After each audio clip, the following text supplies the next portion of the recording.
Vamos ao texto. Atualização do plano diretor de São Paulo dificultará a construção de microapartamentos, escrito pelo historiador libertário, revisado pelo Coreia com K.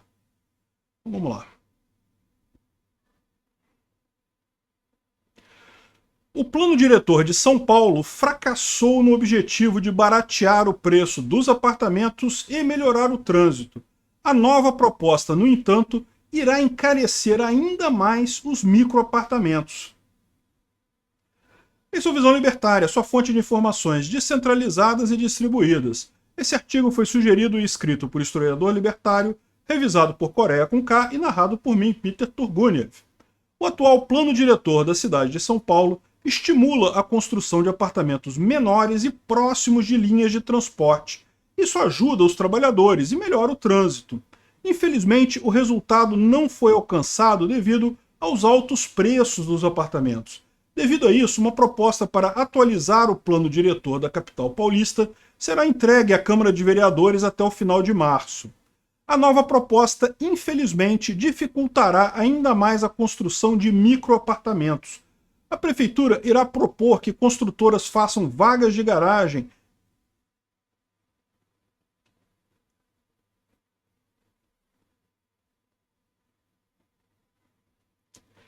A Prefeitura irá propor que as construtoras façam vagas de garagem em apartamentos com menos de 35 metros quadrados. Não é o contrário, não?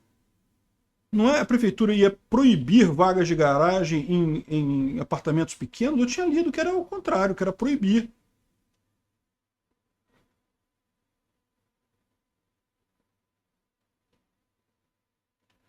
Porque a ideia deles é que aquela pessoa que vai morar num microapartamento não usasse carro que piora o trânsito. Foi isso que eu tinha lido em outro lugar. Eu vou ler essa frase duas vezes. Eu peço que o pessoal que for produzir esse negócio aqui dá uma olhada, porque na verdade eu acho que é o contrário do que está escrito aqui. A Prefeitura irá propor que as construtoras façam vagas de garagem em apartamentos com menos de 35 metros quadrados. A Prefeitura irá propor que as construtoras não façam vagas de garagem em apartamentos com menos de 35 metros quadrados. O objetivo, que se assemelha a um planejamento central soviético, é resolver alguns problemas do plano diretor que está em vigor desde 2014 e desestimular a construção de apartamentos menores. Isso, com certeza, irá apenas dificultar a vida das pessoas mais pobres. A atual lei do planejamento urbano visa incentivar a construção de apartamentos com metragens reduzidas e com vagas de garagem próximas a corredores. Gente, não faz sentido isso. Vagas de garagem em áreas próximas a corredores de ônibus, estações de trem e metrô.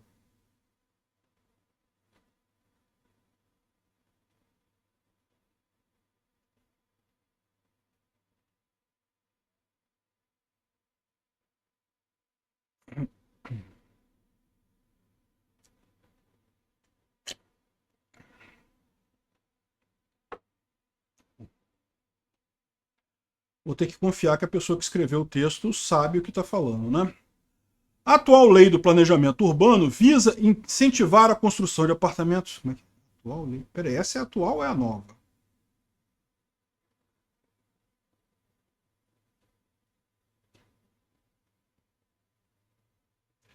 Você está falando aqui da nova lei de planejamento que eles estão propondo ou da atual? Porque a atual lei de planejamento.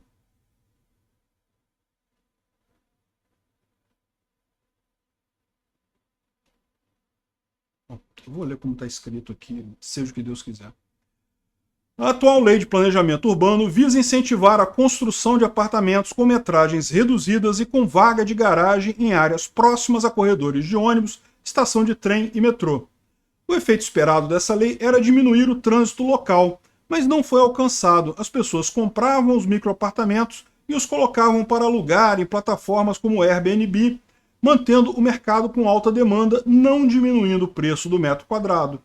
Mas o secretário de Urbanismo e Licenciamento, Marcos Gadelho, alegou que a proposta era que os apartamentos de até 35 metros quadrados fossem ocupados por pessoas de baixa renda.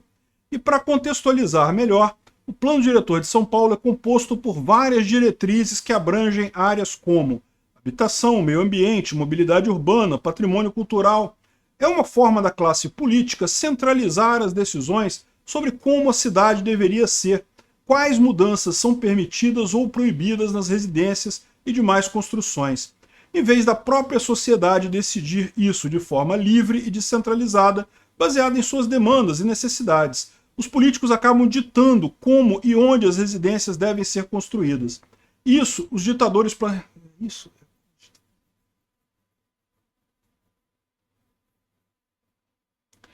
Isso é como os ditadores soviéticos planejavam as cidades na União Soviética. Infelizmente, não superamos esse modelo de tomada de decisão de cima para baixo, porque o governo quer controlar todas as propriedades.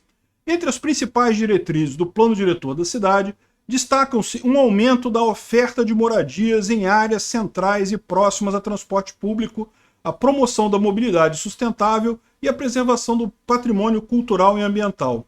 Outra imposição da lei é a criação de instrumentos como IPTU progressivo no tempo, que o governo acredita que incentiva a utilização produtiva de áreas ociosas na cidade, mas é óbvio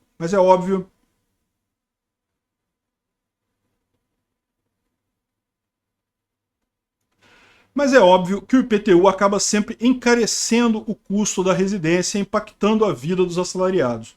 Tudo isso sendo que só o dono do imóvel deveria decidir os fins de sua propriedade. É claro que os burocratas do governo irão defender a existência dessa lei, salientando a sua importância.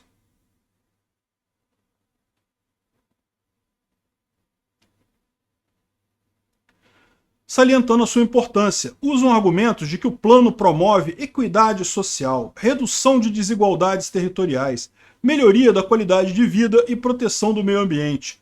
Mas se o planejamento estatal estivesse dando resultados, as pessoas não enfrentariam tantos problemas de engarrafamento no transporte ou tragédias ambientais devido à chuva. Isso sem contar no preço absurdo dos imóveis.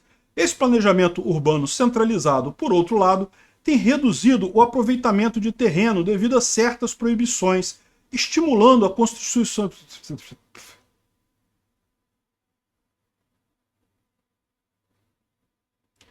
estimulando a construção de mais residências diferentes em vez de prédios maiores.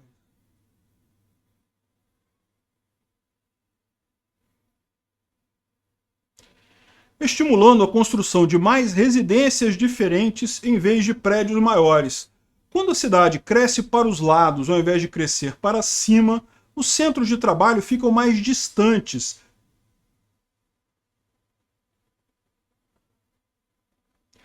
Os centros de trabalho ficam mais distantes das pessoas, gerando desemprego, aumento do tempo médio de transporte. Tudo fica mais longe, e isso é ruim para os comércios que acabam ficando situados em região com pouca densidade. Essas leis impostas pelos burocratas acabam roubando o espaço que as pessoas poderiam utilizar, reduzindo a oferta de habitação e fazendo o preço das casas ficarem mais caros. No modelo de livre de...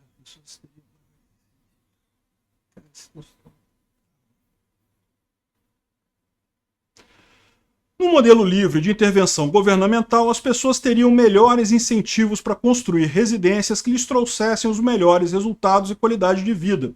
Devido aos incentivos dos mercados, as pessoas também teriam vários motivos para se preocupar com o patrimônio e cultura local. Afinal, muitos turistas estão dispostos a pagar para apreciar as construções e arquitetura com determinada estética, e muitos valorizam a história da região.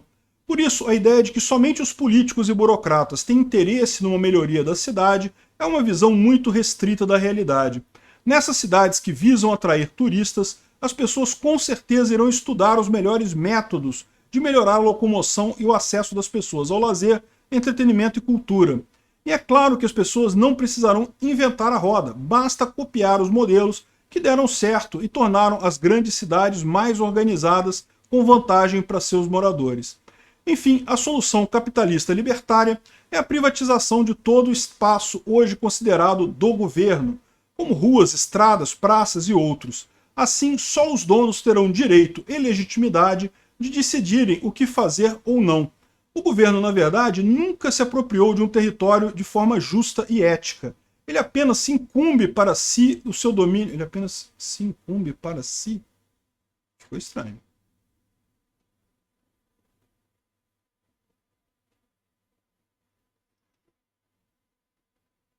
Ele apenas força o seu domínio sobre aquele local por deter o monopólio do uso da força.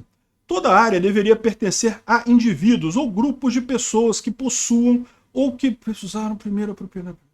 Toda área deveria pertencer a indivíduos ou grupos de pessoas que possuam.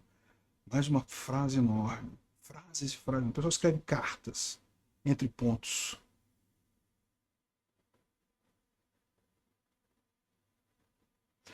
Toda área deveria pertencer a um indivíduo ou grupo de pessoas que possuíram e usaram primeiro a propriedade. Deveria pertencer a quem possuiu? Faz sentido. Toda área deveria pertencer ao indivíduo que primeiro usou, delimitou e defendeu aquela propriedade, antes sem dono, ou através ou comprou seu terreno. Toda área deveria pertencer ao indivíduo que primeiro usou aquela propriedade, delimitou e defendeu aquele terreno, ou então a adquiriu de forma voluntária do seu antigo dono.